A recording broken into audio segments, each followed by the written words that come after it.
আগামী 2026 সালের ফেব্রুয়ারি মাসের 12 তারিখ ত্রয়োদশ জাতীয় সংসদ সাধারণ নির্বাচন এবং গণভোট অনুষ্ঠিত হবে।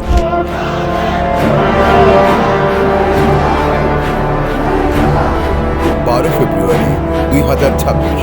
17 বছরে জনগণ ভোট দিতে পারে নাই। মির্জা আব্বাসের বিরুদ্ধে আমার কোনো অভিযোগ নাই, উনি ভালো মানুষ। ত্রয়োদশ জাতীয় সংসদ নির্বাচন। এই রুবিন ফারহানা তখন সংসদে দাঁড়ায় শেখ হাসিনার সামনে বলি নাই কাকের বাসায় কুকিলের ডিম পাচ্ছে।